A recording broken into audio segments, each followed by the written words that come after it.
Hello, everybody. It's your friend Kyle from the Bridgman Public Library. Today we have a very special guest with us. We have Regan Keating, author of Good Day, Harbor Country. What inspired you to write this?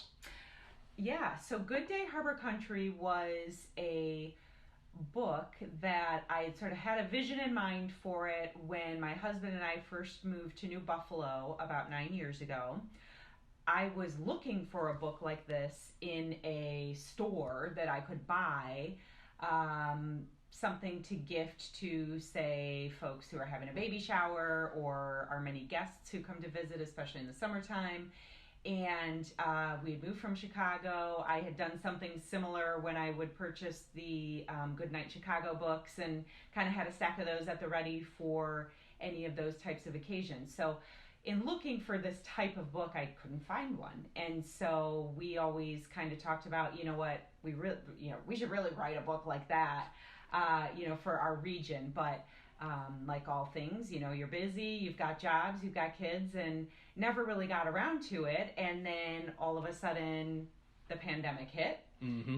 And we didn't have much of a social life, and neither did anybody else in the entire world. And I found myself with time on my hands and the ability to write this book. And so really snatched up that those extra minutes and hours and days, and that's when it came to life.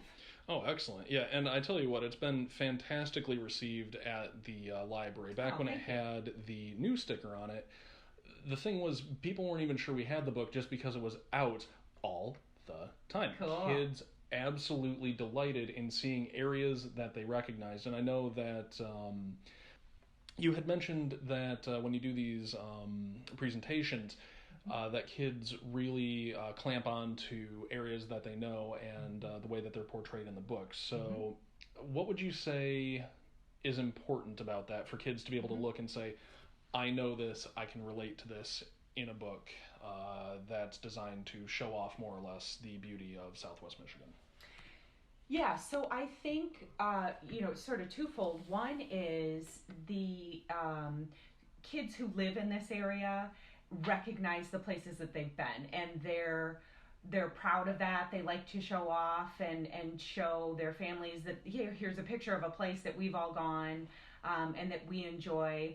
The other thing is it shows folks who maybe aren't from the area things that they can do. So I actually have a friend of mine who owns several vacation rental properties in the area, and she buys these books as the hostess gift for anybody who's coming into town. Oh, that's clever. And yeah, it's worked out really nicely because some of these things to me are some of our local hidden gems that people coming into the area might not necessarily know about. And so this is a way for them to see those highlighted, read to the kids who are, visiting with them, these families, and kind of spark some ideas for some adventures that they can kind of embark on locally.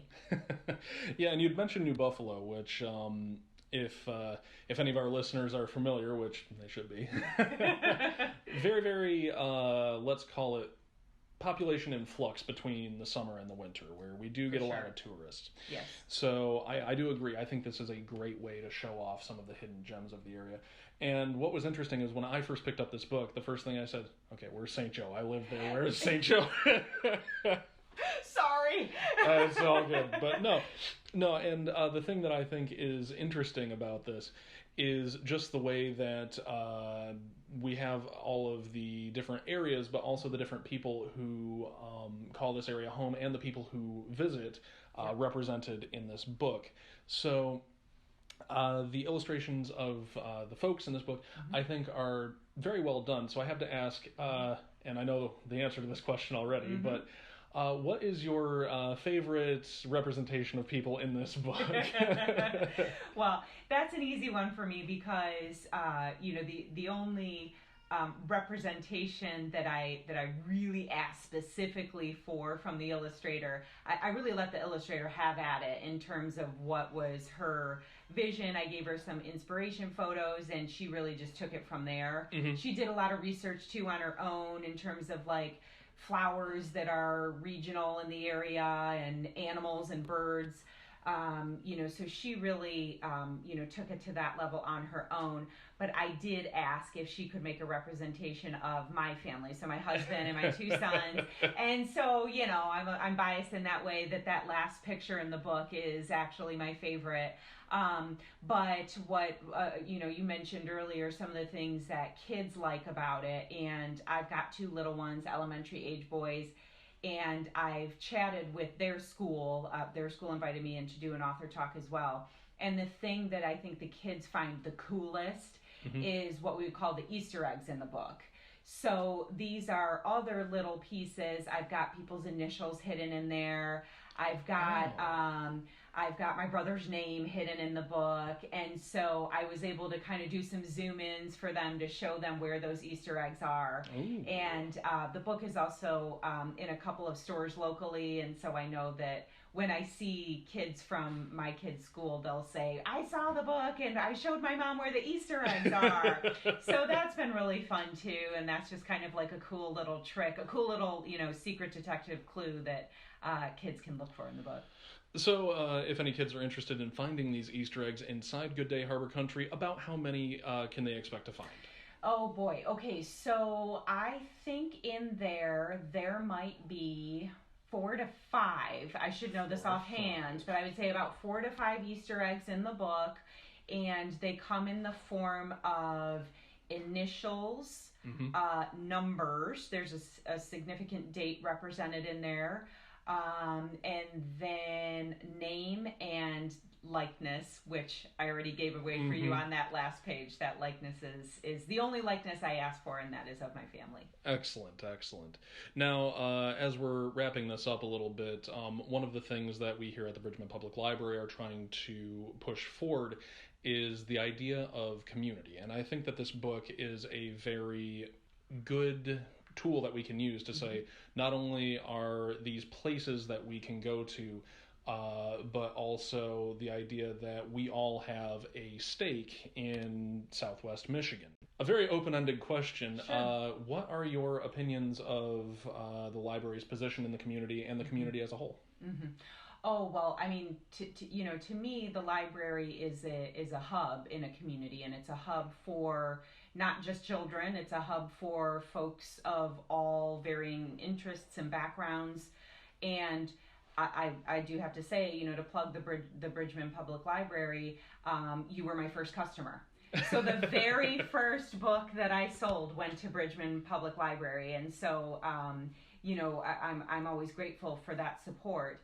And the community in Southwest Michigan is so special and so unique, and we have such such a variance of folks there that I'm so thankful for the local libraries. So Good Day Harbor Country is now in the Bridgman Public Library, the Three Oaks Library, and the New Buffalo Library. And so I love any opportunity just to be able to engage with folks in the community, and of course our visitors. This area gets thousands of visitors every year, and I think this is a good way to showcase our community, to show it off. And the thing that I talk to people about when I wrote the book is I never fancied myself to be an author. This isn't my day job, but it was a very joyful experience for me. It was very fun. And what it showed me as an adult is that something that I liked to do as a kid, write stories and tell stories, could still be something that I could do even as a person who's slightly older now than a kid. So, again, growing old is mandatory. Growing up is optional. Agreed. You can always hold on to that kid-like spark. I've got 2 more questions for you. Sure. So, what would you say to any kid who thinks, I would love to eventually write a book someday. I'd eventually love to get published. What is a good thing to do, I suppose, to foster that passion? So in this day and age, and especially with kids, with the access to technology that they have, it's very possible. The art of writing in itself is something that if you love to do it, you just got to carve out the time to do it. Mm-hmm. And whatever that means, whatever form. I write often for work. It's not exactly poetry that I'm working on. It's more like policy manuals. However, it still is a craft that I'm working through every day. This was more fun writing that I got to do. I would say any student, any child, anybody who's interested in writing or illustrating or art or anything of that, sort of creative endeavor, find the time to do it, find the time to engage in that. And at this point in time, there's places like Upwork, which is where I found my illustrators. There's freelance people who can help guide you through processes like self-publishing a book, which is what I did. There's opportunities out there that just weren't out there, 15, 20 years ago, where you had to knock on the door of a publisher and beg them to review your book. I bypassed all that and just did it myself. And so kids, if you're looking for something like that, you can do that. You can control and manifest your own destiny these days. And it's, I'm a perfect example. It's never too late to really get into those things that bring you joy and those creative endeavors that you love. All right, and what is a question that you always wish people would ask you, and what is the answer to it? Oh boy, why did I write this book? Okay, so why did you write this book? Because I love where I live, and I love spending time with my family and doing things around the area. We are kind of outdoor people. We love hitting the beach. We love walking the trails. Everything that's represented in Good Day Harbor Country just represents for me what brings me joy in my own personal life. So this book was easy to write because it was writing about what I know and what I do and what I love. All right, and this has been Regan Keating. I heard that you have another book in the works. I do. The last illustration was completed last night, actually, so stay tuned for more information on that. I'm sure I'll be bothering you, Kyle, with a copy. Oh, never a bother. Never a bother. So hopefully in the next couple months here, we will get through that self-publishing process, and we'll have something in our hands in the near future. Awesome. We are looking forward to it. Well, I've been Kyle from Bridgman Public Library, and I would like to extend a big thank you to Regan Keating for coming in and putting up with my radio voice. Thank you for having me. It's been a pleasure. Excellent. And for more programs and opportunities, come on down to the Bridgman Public Library. We are open Monday through Saturday, and I will see you at the library.